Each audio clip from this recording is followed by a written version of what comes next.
It's Dan Kenner with another episode of The Casual Author. Today is Tuesday, July 18th, 2023, as I record this, and this is episode number 85 of the podcast. Today we're talking to Cliff Beach about his experience in the music and writing industry and whether or not your life is just full or if it's actually a fulfilling life.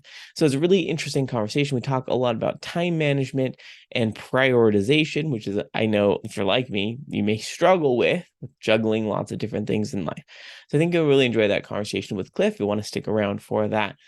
In terms of updates, so with the homestead updates, not a lot has actually happened other than we have consolidated chickens. So I've talked a lot about the chickens, but during the summer, we pick up a lot of extra heads of extra animals for various reasons. So we have a bunch of flock, different layer hens that we combined together. There wasn't a lot of fighting, which is good. Sometimes if you take a younger flock and put it with an older flock, there's significant fighting, and sometimes chickens can be pecked to death.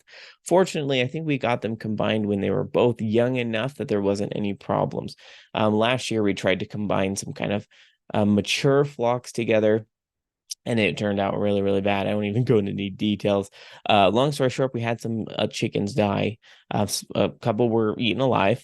And then a couple were just so scared of the other chickens that they just hid themselves in the corner. So it's really hard. I mean, you can try to socialize the chickens when they're mature, but they're just mean. I mean, you can't really account for chickens being nice to each other. So we did it better this year. We combined them when they were younger, and there was some fighting, just a little bit of fighting. The roosters, we had a couple roosters in the hatched flock that we hatched ourselves. They were a little bit mean at first, but I think they're just used to each other now, which is good. So no problems on that front. We're currently trying to investigate the egg laying situation. Our chickens aren't laying their eggs as much as we would hope. It could be the breeds that we have. We got a couple breeds that are, or specific breed that is a hybrid breed, meaning that they can be used for either meat or laying. I think the problem with that is they're not known to be the most productive egg layers. So that could be part of it. Just the species, the variety of hen, they may just not lay as much. Part of it could be their nutrition. We put them out in the field and pasture, and they're really enjoying it. But these chickens are surprisingly picky. Like normally chickens will eat anything, but these ones are a little bit picky. They're not eating the peas that we mix into our homemade food. And so what that is, that has a lot of the protein that they need for egg laying. And it looks like because they're not eating the peas, they're just kind of leaving them behind. Their egg laying production is down, it's inhibited, which is frustrating. We're trying to figure out how we can get them to either eat that or come up with alternative forms of protein so that they'll actually start laying. Because it's great to have so many chickens, but when they're not really pets. I mean, they're kind of pets, but they're productive animals. We have them for the eggs. So we call them freeloaders right now. We've got some freeloader chickens we need to solve. Other than that, we're still trying to sell our baby goats. We are no longer in need of them. We're hoping to sell them so we can milk twice a day and get potentially, up to double the milk for cheese and soaps and freeze drying it and whatnot. We like to preserve it for the winter. So when we're not milking, we have milk over the winter. It worked great last year, but there's not a lot of bites on the baby goats these days. I don't know if there's just not a lot of market for it, or maybe there's not a lot of people seeking goats right now because they're on vacation. I don't know. So they're up for sale. We were able to sell one, which we were excited for. The other ones are still just hanging on, and they're starting to eat a lot of hay. So I think we have enough hay for this year. I don't think we'll run out, but man, those babies, they're starting to eat a lot because they're growing really fast. So if you're interested in a goat and you're in the Idaho Falls area, let me know. I don't know that I have a lot of listeners in this area, but like I said, we're selling our goats. We've got a doeling and a bunch of bucklings. Well, they're against their weathers now because they have been banded and they will no longer be intact. So there's that. I don't believe we have any other updates about the homestead. Everything else is relatively stable, just plugging along. As far as author news goes, I did mention that I finished Dragon Blooded a little while ago, and I did the first round of edits. So I'm pumping it through ProWriting Aid right now. This is not a sponsored post, but if you are interested in, intelligence-driven software to help you edit your book, I do recommend ProWriting Aid. It's very, very helpful. There's a lot of different guides that you can use. These algorithms will check your work for typos and for spelling, but it also look at things like style and repetitive words. I ran the repetitive word rule, and I've already known that I use certain words too much. We all do. Authors always get stuck on words and then they use them too much in their current manuscript. But it's helpful to see you used X word 100 times, or you use X word 200 times, or whatever it is. And so it recommends changing. You can narrow it down to per chapter, but it recommends changing a certain percentage of those, and it helps. It has like a built-in thesaurus. Some of the words aren't always great. I mean, I always recommend using a different thesaurus, but some of them are at hand really easy. And then it also has this new generation thing, which I haven't used a lot. But if there's like a weirdly worded sentence, you can run a generation algorithm that will generate options like, oh, here's a couple of ideas how you might rephrase this. And it has been helpful to spur ideas. Oh, yeah, that's another way to phrase the sentence, or restructure the sentence to help it feel like it flows a little bit better. I haven't taken the full recommendations because sometimes they're a little strange, but I've at least taken the structure recommendations. Like, oh, yeah, I have forgot about that sentence structure. I don't often use that when I wasn't thinking about it. So it helps to kind of spur that creativity, get you through some of the minute edits in styling of your phrases. So anyway, I've really enjoyed it. I'm doing that in Dragon Blooded right now. Just kind of at the beginning phases, but it is with beta reader. So if you are hoping to, or if you would be interested in beta reading Dragon Blooded, is the first book of a 6-book series. Just only let me know. You can you can email me at goodness gracious, I always forget my email where I actually need it. authordkenner@gmail.com is where you would email me. Or, of course, there's a contact form at my website, dankenner.com. You can always message me there. I should respond in a relatively timely fashion. Additionally, the third book of Cyber City is on its way. I started writing the first couple chapters of it last week. I know my co-author just passed them back over to me, so I need to dive back in. It's going really well. I think we are hoping to have all 3 manuscripts written. The first drafts, it would be great if we could do by the end of this month, which would give us plenty of time to developmental edit, prepare all of the copy editing and everything for a published date later this year. So I don't settle on dates because I don't know, my life, there's always unexpected things. As an independently published author, you can do that. You don't have to settle on dates. And I know I'm not the only one in this. There's a lot of other indie authors who don't like to set dates until they reach a certain point in the process, and that's the same for me. As an example, with Transform, the second book of my Lightbearer Chronicles, I thought, I was like, oh, I'm going to set this date, be prepared for it. And I did pretty well in reaching that goal. Surprisingly, we decided to move states. So during the publish week, we moved, and it wasn't the best launch in the world because I was busy literally moving my 5 children. At the time I only had 5, and an entire house and outside of goats and homestead, and moving them across state lines. It was just a big ordeal. So now knowing that, it's helpful to know a little bit ahead of time and be able to adjust things where necessary. I don't generally do pre-order, so moving back launch dates or publish dates doesn't affect me too badly. But generally, if I can kind of hit it a little bit closer to the date, say 3 weeks, then I can generally prevent life things from preventing the launch from going forward. So anyway, that's a long explanation for why I don't generally plan my launch dates way too far ahead in advance. It works for me, and I'm going to keep doing what I do. Regardless, another update for you. It was my birthday a few days ago, which is great. And I always love to do for my birthday to set all of the ebooks to 99 cents in Amazon. So I have all 5 books that I've published are now 99 cents until the end of this week. So I will go until this Friday, which I believe is the 21st of July. So definitely, if you want to grab those for 99 cents, do it. Go on Amazon and download those, gift them to your friends if you'd like. But now is a great time to purchase those in ebook form if you want to grab them. So I believe that's everything in terms of updates. We can go ahead and shift over to the interview portion of the podcast.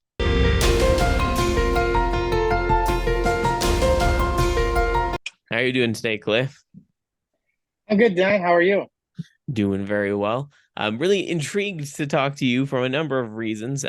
You're not the typical type of guest I've had on this podcast, but you are writing adjacent. You have written a book, but you also have experience with writing music. Is that correct? That is correct. Music will always be my first passion, first love, but the book has some parallels for sure. So yeah, let's talk a little bit about that. I always love to ask, how long have you been in the writing and publishing space? And with your context, how long have you been writing music as well?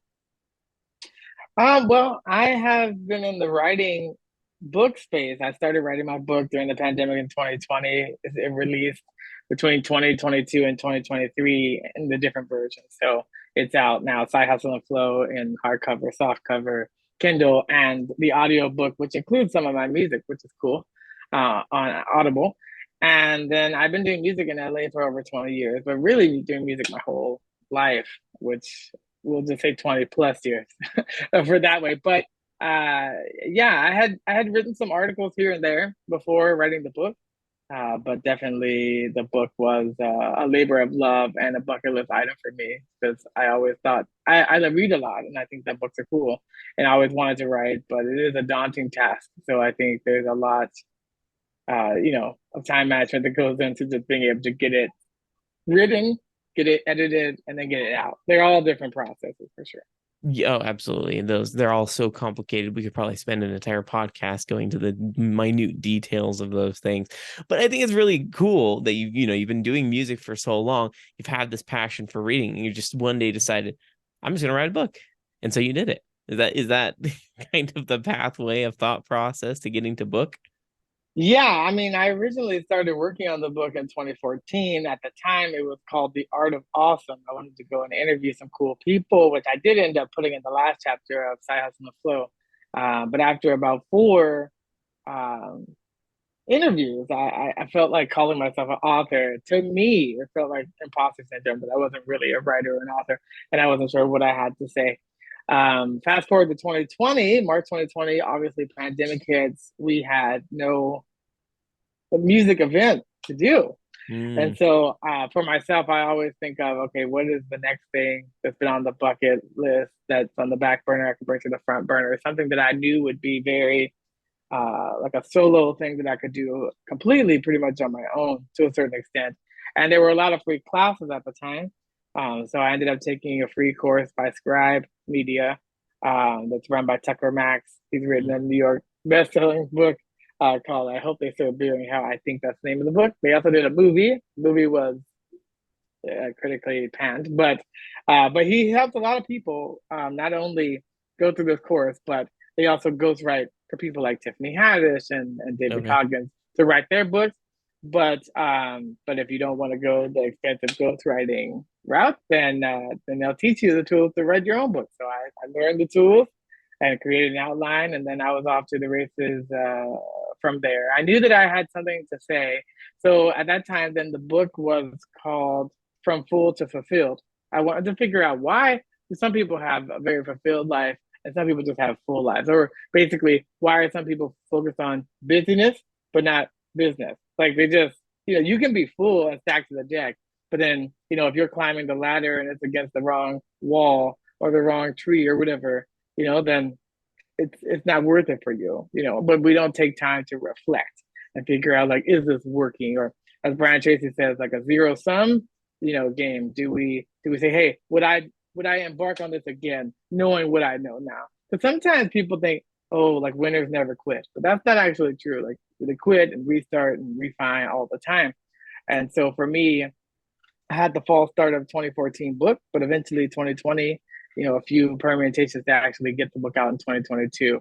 So as I was going through that process, then from full to fulfilled, and I kept thinking about like, what am I trying to say, and what am I good at, and that kind of thing. Then eventually, Side Hustle and Flow became the book because I realized that over the last 20 years, I have had parallel tracks, just like train tracks, two tracks running parallel the whole time. One working a full time job in Hmm. many different industries.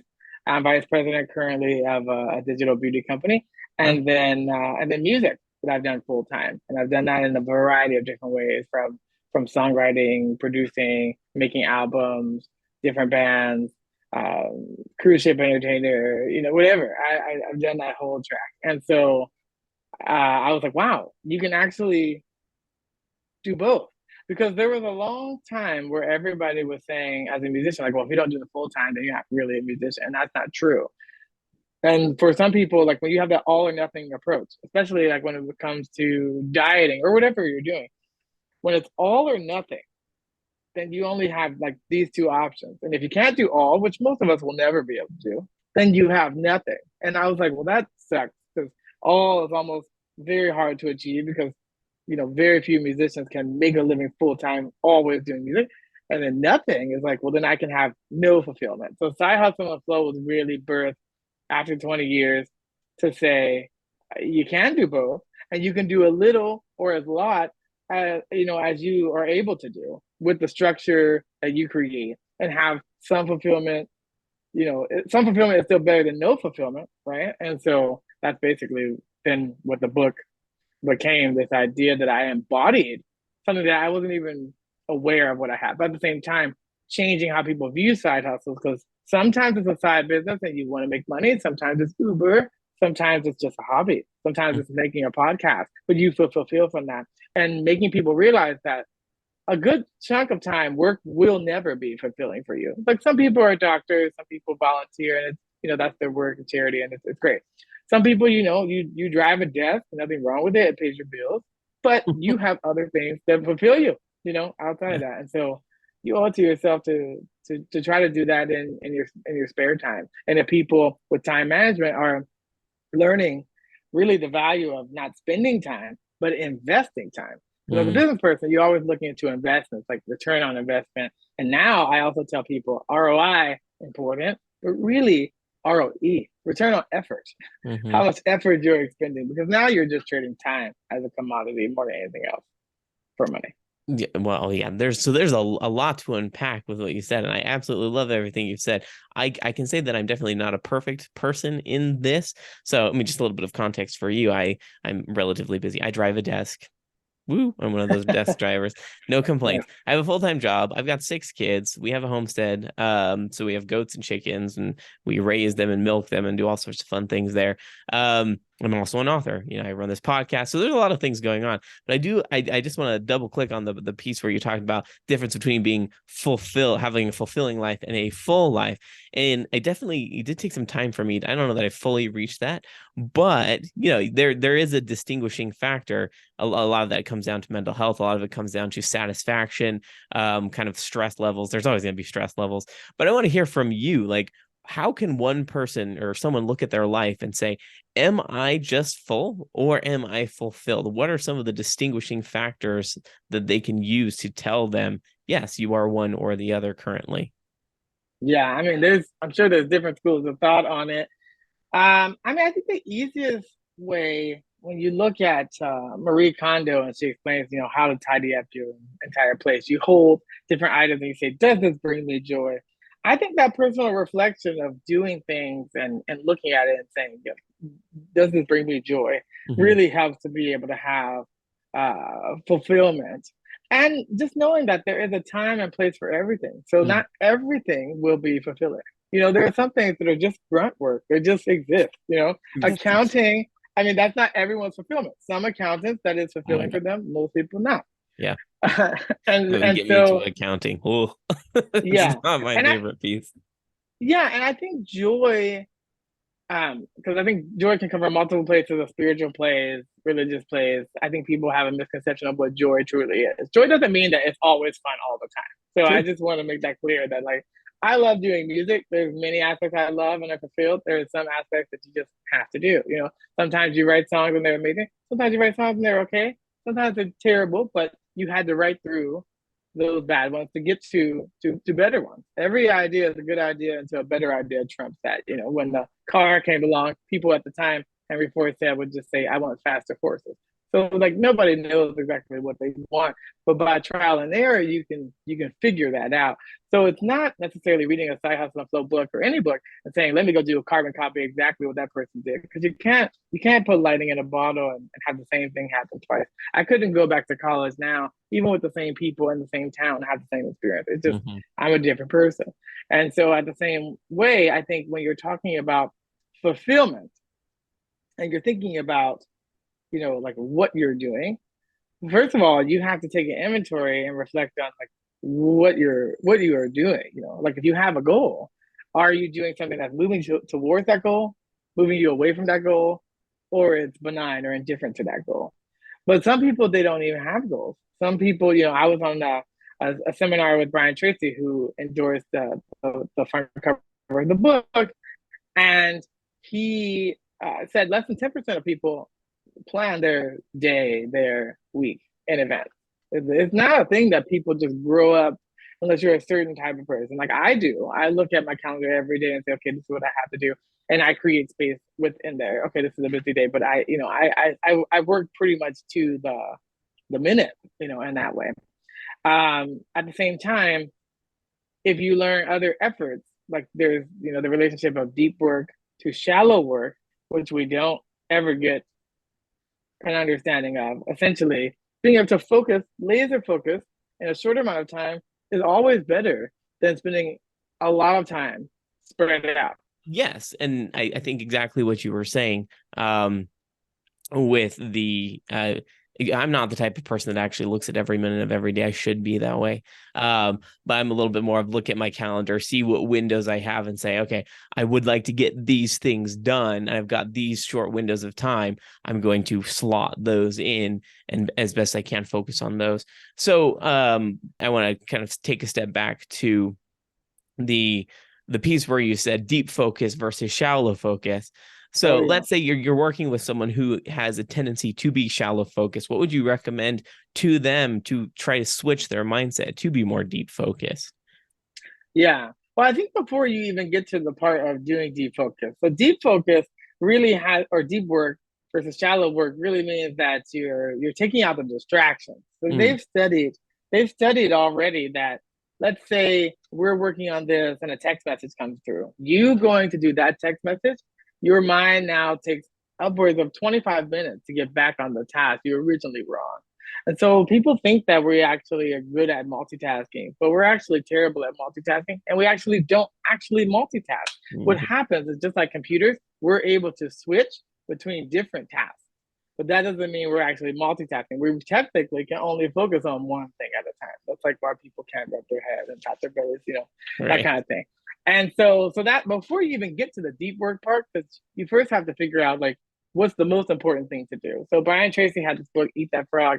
But beyond Brian Tracy, you have this list of like, these are my A things to do. And A things to do are things that only you could do, right? I can't delegate it. I have to do that. It requires, my DNA, my X factor. It's something I have to do. Like writing my book was something only I could do. So that was a great focus of the A project because only I could do that. Now, if I need to have a chef cook my meals, or have a maid clean my house, or have someone dry clean or clean my clothes so that I can spend more time doing that, those would be B tasks, C tasks. They're not important because I could pass that to somebody else. Someone can clean my clothes and it won't affect my life. I don't have to do that. I mean, I could, but I don't have to. But things I have to do, that's what you want to focus on first. A things, or as a business, or if as a worker, or however, if your A task is what makes me money, right? If I'm a business and I'm doing a bunch of tasks and they don't directly correlate to me making money, that is a task if I could pay someone else less than my salary to do, I should pass that on because I don't need to do that. So I think that's the first thing. You need to figure out a task. What is something that only I can do? I have to do this because I'm the only person with that knowledge, that skill set, or that stamp to be able to do that. From there, you take those A tasks into a bucket, prioritize that list, then you start to focus on deep work. I think that's the plan of attack because it may take longer, but when you talk about time management and preparation, there's this old saying by one of the presidents where they were like, if you have to chop a tree down, what would you spend your most of the time on? He's like, I would spend most of my time, hours, sharpening the axe. And that's what sharpening the axe for this is. Like, if I took the time to plan and prep in advance, then the work or anything else becomes easier. Like right now, I was working on my first jazz record, and I worked for months with an arranger to arrange everything. First time in 20 years, I literally wrote every note down of everything we were going to do and pre-produced all these tracks, vocal demos, everything. So that by the time we got to curating the musicians, having the rehearsals, we had 2 rehearsals and then we had 2 recording dates for them, and then they were pretty much done. And we were able to do it that way because we spent months on the preparation. So at the time, people will complain and they'll say, oh, I don't want to spend that much time on that because it'll take a long time. But then I heard someone else say, it doesn't matter. The time is going to pass either way. So it's better for you to set it up properly in the beginning. When you're cooking a recipe, they always have the prep phase before the cooking phase. When you try to do it simultaneously, it never works out as quickly because it's like, yes, that 30 minutes of prep seems unnecessary, but then the cooking time is really only 20 minutes. And you have to look at the process, I think, holistically. But again, figure out those A tasks. What can only I do? Push off the delegation to someone else. And from the A tasks, prioritize them, one, two, however many. And then if you can only get one done, do that one first thing in the day when you're fresh, and then focus on deep work, limiting the distractions from there.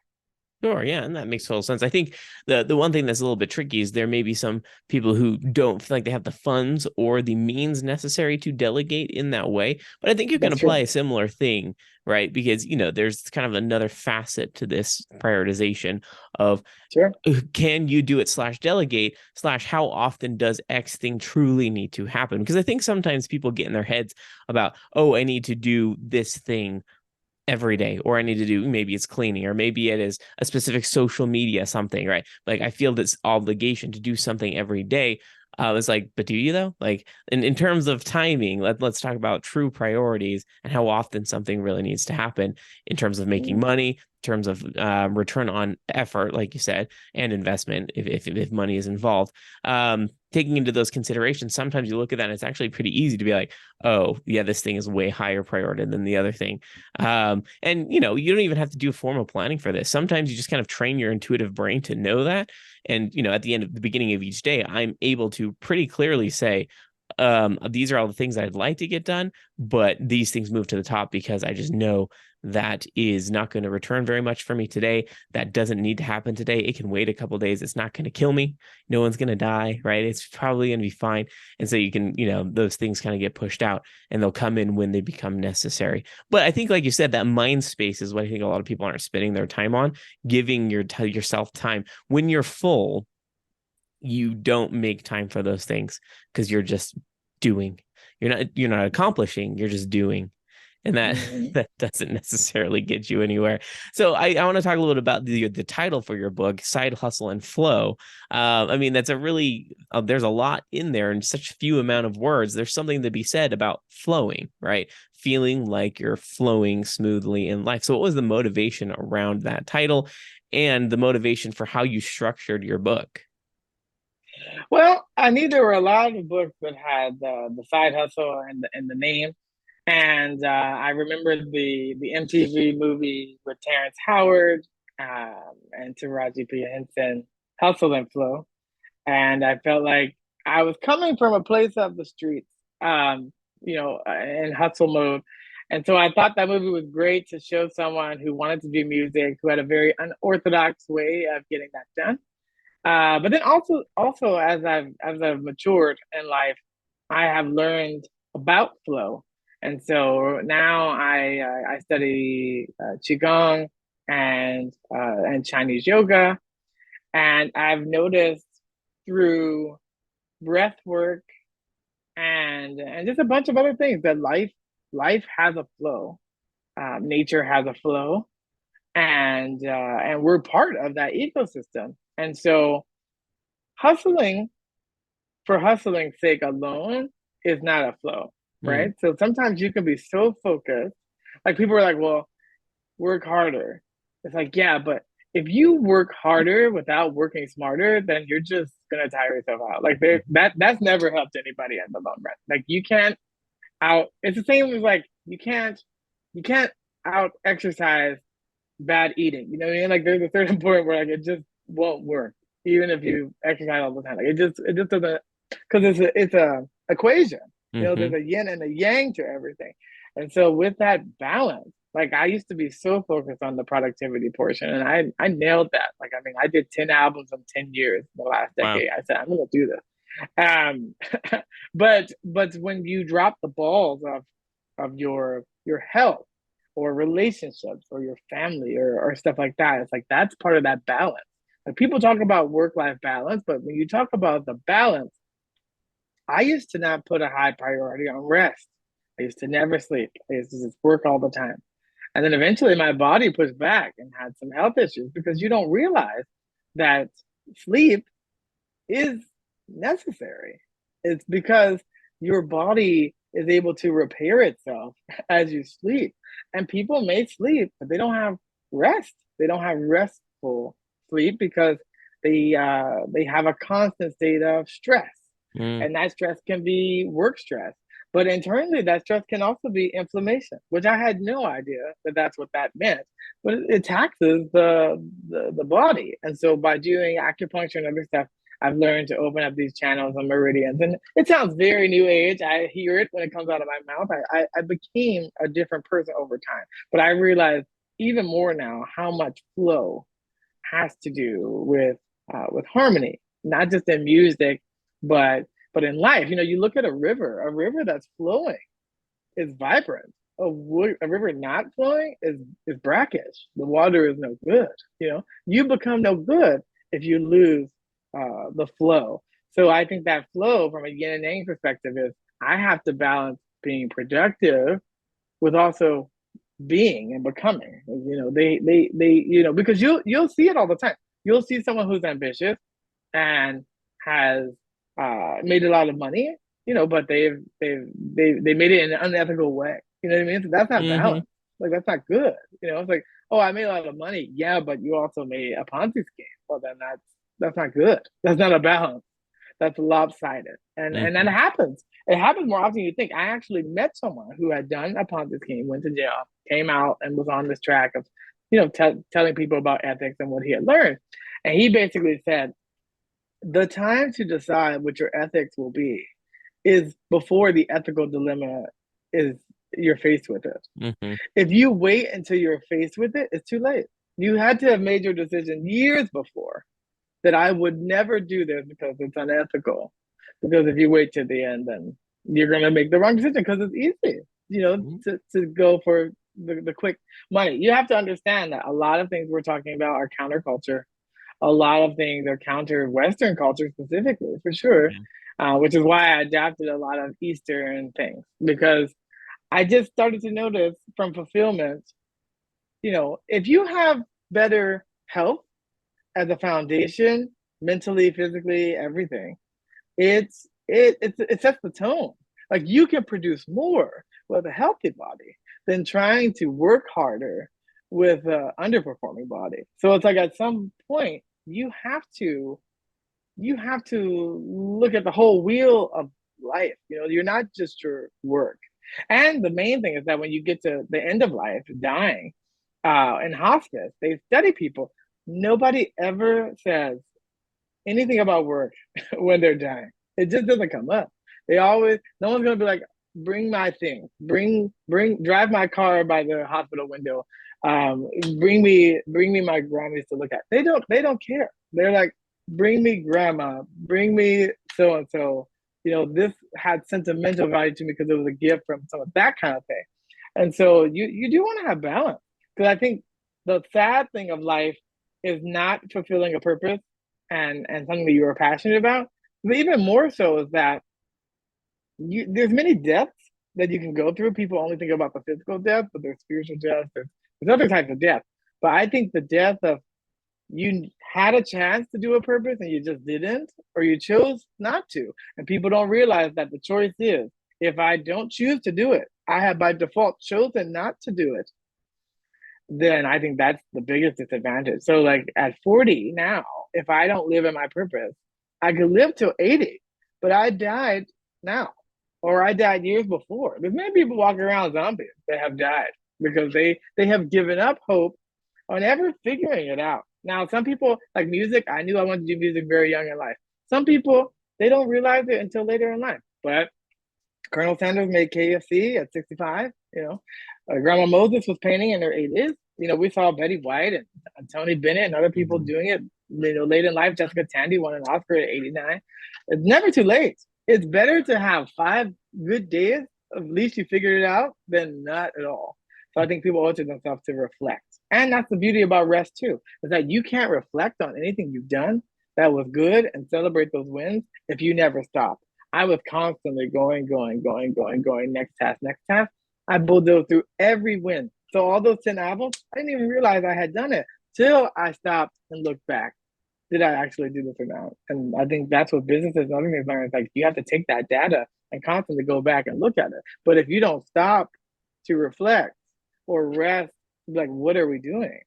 You can, that's that busyness cycle that you can't get out of. That's that full cycle, but not necessarily fulfillment. But only you can tell yourself if it's fulfillment or not. Like you have to ask certain questions to figure it out. But yeah, and in connection with that self-reflection, I think I want to go back to something that you said near the beginning of the podcast where you talked about you can't do everything all the time. And I think that's there's an element of having to let go of certain things. I'm not saying let go of dreams, so to speak, or let go. What I'm suggesting is let go of the idea that you can do everything all the time.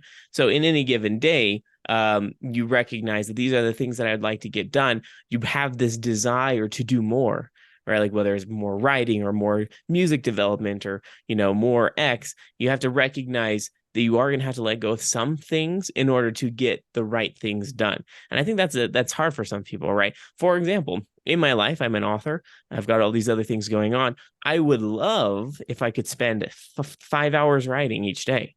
But I can't, right? Like, let's just be honest. I've got a lot going on. And so I have to let go of the idea that in today's date, I can't write for 5 hours. I can write for, say, 45 minutes, and that's enough. That's fine. You have to reach that point where you understand that everything in your life should work together as a collective whole, like you said, looking at the whole wheel of life, so to speak, and say, all of these pieces should fit together to enhance and uplift each other.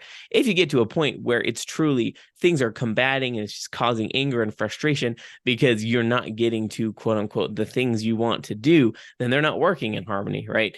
It should be that, oh, I had this amazing writing session. I'm finished with it. Now I'm looking forward to now going and playing with my kids or, getting these fulfilling things done at my full-time job or going out and milking goats and enjoying the peace and serenity of being outside in the fresh air. So it just comes down to that. I think a lot of people get in their heads about all of the things they have to do, and they end up inadvertently causing them to fight and combat with each other. It's like, well, that's not harmony. You're just full and you're frustrated that you can't do it all. It's like, well, that's not how it should be. Your life should be as balanced as possible, recognizing that give a little here, take a little there, right? And it's going to Yeah. shift day to day as you reflect and decide, what can I allow myself to do more of today that I didn't yesterday.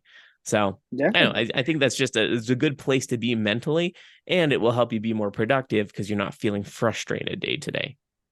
Yeah, I mean that frustration is important. I think you do have to remind people, like there's a quote in the Bible that says, like our daily bread. You really can only do one day at a time. If you try to live any faster, like you just age so much faster. Mm-hmm. And so having that, whatever you subscribe to, that feeling of like today has enough things, problems, obstacles, whatever Mm-hmm. for today. That's it. That's enough. You don't have time to worry about tomorrow's stuff. At the same time, what you learn today could help you in tomorrow. You can't solve tomorrow's problems with yesterday's information. So you got to really focus on today. And that's really the mindfulness, and that's really being in the present. At the same time, when you look at that movie, Everything Everywhere All at Once, you definitely can't do that. Mm-hmm. And in the Scribe Media course, they have a thing they call the Meatball Sunday. They're like, I love meatballs and I love ice cream, but I'm not gonna have them together. It's like, yeah, it's true. You can't have it all together. But again, there's a space and a time for everyone. So you can't write for 5 hours because who is going to milk those goats? Like there's other stuff to do. Or you can't write for 5 hours, but you haven't eaten and now you have low blood sugar or whatever. It's like that. Those things matter. Like and then people think they can cheat the system, but there are some universal laws of things you just can't do. I mean, you can't walk through a wall, right? Physics won't allow it. There's some things you just have to say, I'm human. I can only do so much. It's like I have to sleep 8 hours, which means that a third of my life I will be asleep. Mm-hmm. But it's important because if that sleep, and that's the thing, when you think about productivity, no one thinks about productive sleep. But Ariana Huffington wrote a whole book about how she passed out and she needs to learn to sleep. And so you when you think about it that way, you're like, wow, if I had more productive sleep, if I got out of the blue light zone earlier and took melatonin and I could sleep, how much more productive could I be? That's why on an airplane they say put your mask on first before you help your children, before you help anyone next to you, because you can't be helpful if you pass out. You can't be helpful. You become a liability. Many people have become liabilities to their family for many different reasons. And that's not shaming them. It's just making them have a self-awareness that self-love, self-care is the utmost important. That's an A task that only you can do. Mm-hmm. And you have to put an importance there because, again, in the short term, working harder, yeah, you can forego your health and make more money. But in the long term, you're going to spend a lot of money trying to regain that health. And some things are reversible, some aren't, which I'm learning. So it's just, again, figuring out that balance. But I think on the Eastern side, they do have a better philosophy in terms of holistic, how I fit into the community, which I think is important. I think community is very helpful. I think here in America, we talk a lot about self made. I don't believe that could ever exist because who birthed you and who raised you and who taught you and who bought your products, I think that's a misnomer. Nobody is an island. And I couldn't have written the book or made any albums without the teams that made those happen. So just my name is on there, but there was a laundry list of people who helped me get there. I wouldn't be able to write it all if I didn't have teachers that taught me. And so I think yeah, you just have to have that awareness that it's like you are important and you matter, but so does your contribution to life. And I think that's where legacy comes from. When you talk about time management, you think about the end of something. I always like to think about the end result and then back out to the beginning because I feel like, if a person's going to use a product, why? And when they use the product, what happens? Okay, they were good with that. Okay, let's build a product based on that. In the same way, if you're thinking about life at the end, when I'm dying, what do I want people to say about me? What did I stand for? What did I accomplish? What did I leave behind? What are the seeds that I planted for the next generation? Trees that I won't sit under, but they were necessary. I had a friend who lived in Africa who in Cameroon, he was starving for many years and he would climb up trees and eat mangoes. And someone planted those trees. He benefited from that. I benefit from Henry Ford and the car or Thomas Edison and the light bulb. I didn't make them, but I thank them. I thank them. I thank Thomas Edison for his 10,000 experiments to get there. And how many people would have quit? How many people had experiment 100 or 1,000 would have quit? How many publishers or authors would have quit? When you look at someone like Dr. Seuss, Dr. Seuss taught almost everybody in the world to read. 30 publishers said, I don't want this. I don't want green eggs and ham. Or J.K. Rowling, getting out Harry Potter. People said no.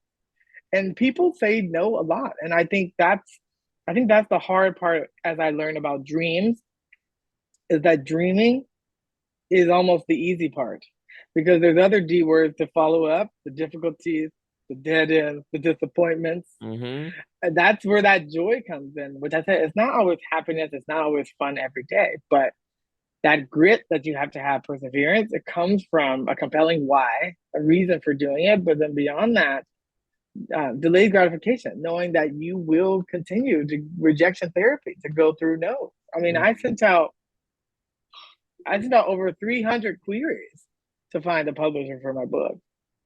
And maybe more, 350. But it was like, if I stopped at 3, we wouldn't be talking now. I mean, or maybe I self-published. I don't know. But the thing is that you really, it's not for the faint of heart. That's why I tell people all the time. That's why everyone's not rich and that's why everyone's not skinny. If it was easy, we'd all do it, believe me. But it takes way more than that. Absolutely. I am self-published. I did not take that offensively, so not a problem at all. Not offended. No. I Chandler think Bolt self-publishing is great. but I think what you said is, that it's that perseverance that really gets you through because, and knowing yourself as well, being able to accept that rejection where necessary, and being able to tell yourself no and accept when no's happen. I mean, there's no's that happen in self-publishing all the time, right?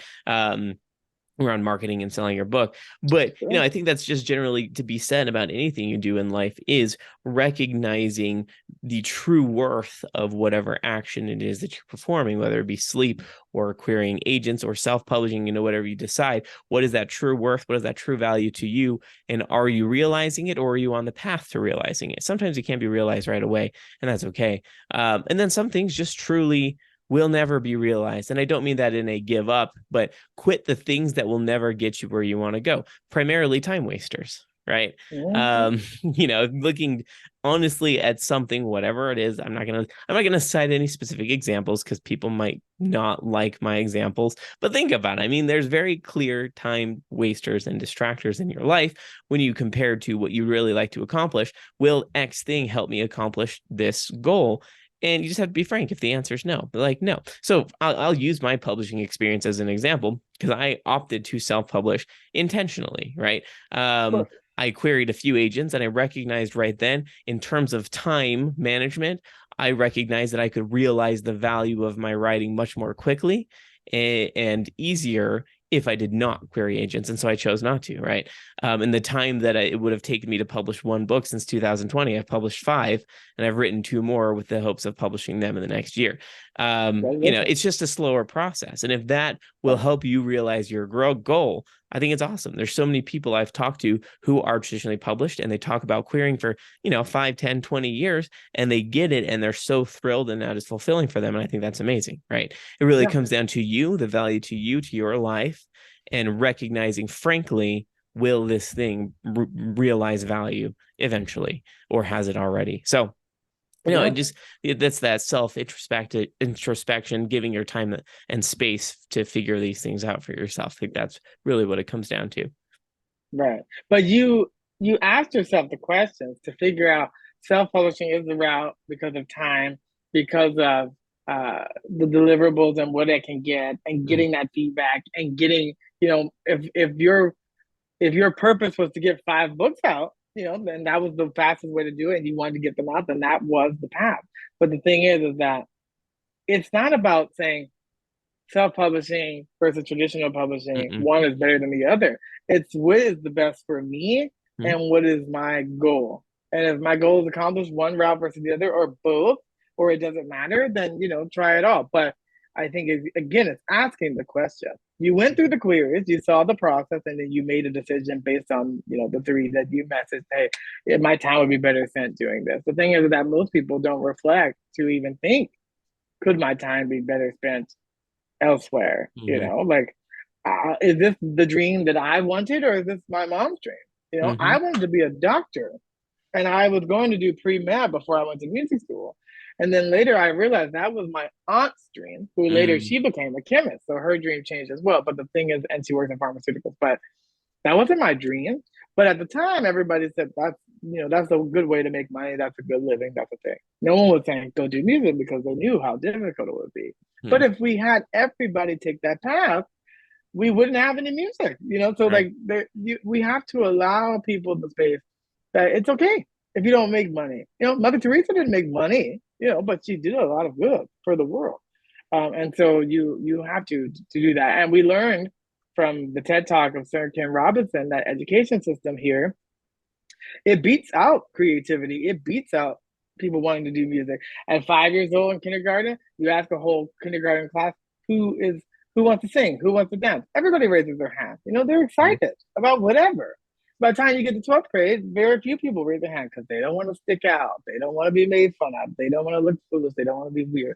Everything that I was bullied and talked about as a kid, they said, you talk too much.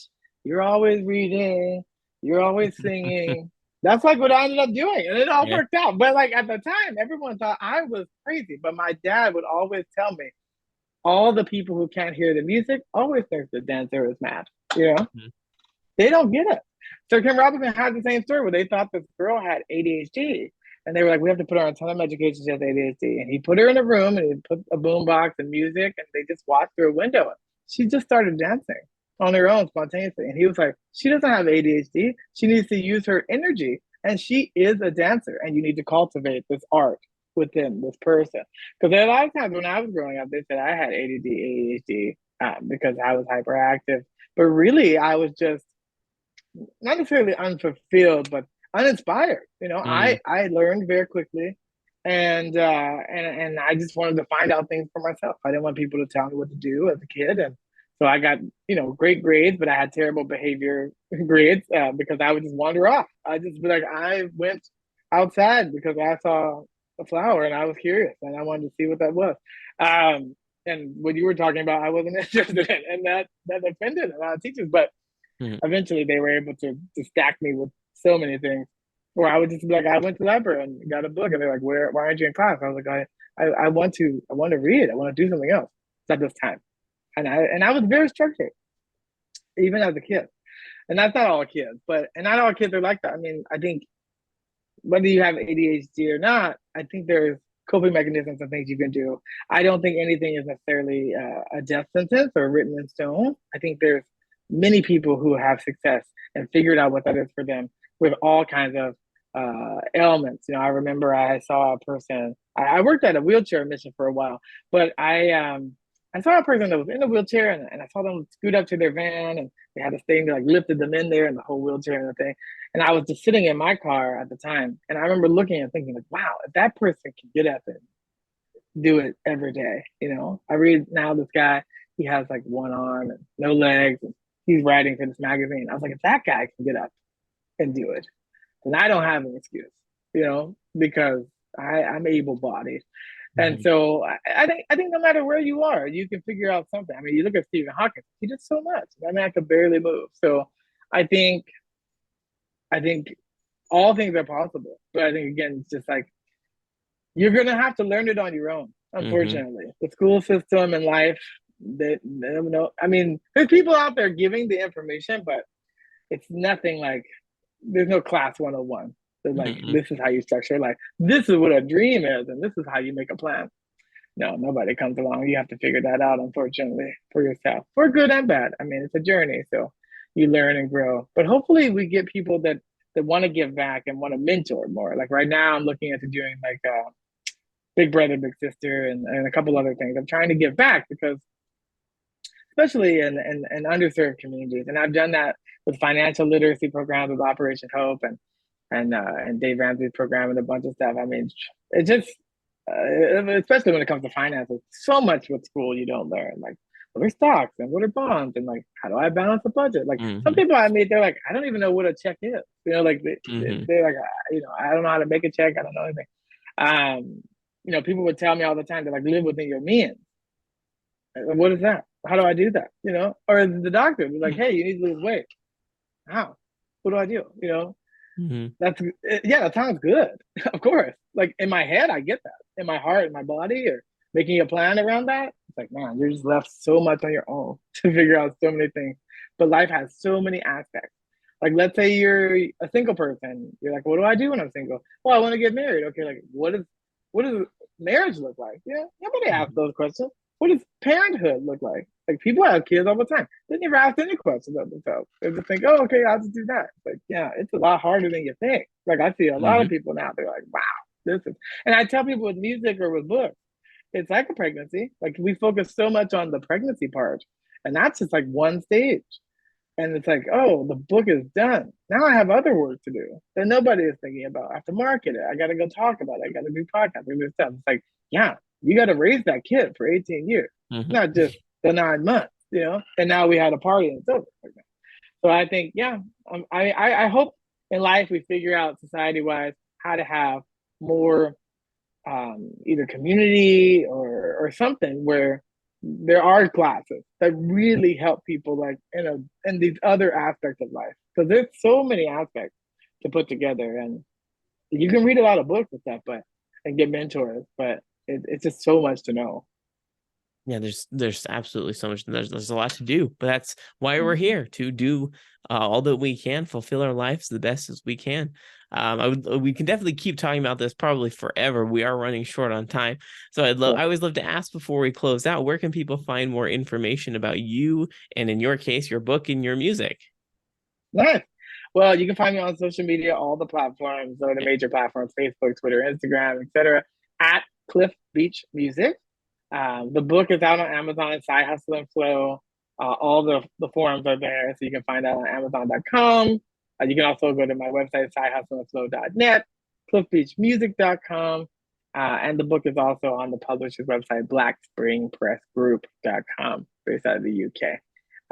But yeah, I mean, if people want to message me, I mean, feel free to email me, Cliff at sidehustleandflow.net, and I'll respond, or DM me on one of the platforms. But yeah, I just want to be able to give back and to help as many people as I can, not for myself, but just, I don't know, I just feel compelled to give people this information. So hopefully the book helps a few people. I remember to end, there was a group, Velvet Underground, and their manager said when they put their first album out, it didn't sell that many copies. He said, but everybody who bought a copy wanted to start a band. Mhm. That's my goal. Is that everyone who reads my book, even if it's 5, 10, 20 people, it changes their life, but then they want to pay it forward and change someone else's life, or they want to start their side hustle or reinvigorate their side hustle. So now would be excellent. Awesome. So I'll read it and suddenly want to start a band. Is that what Yes, you're saying? exactly. Okay. Awesome. Well, thank you for your time. This has been awesome. Thanks so much, Dan. Take care. We'll talk soon.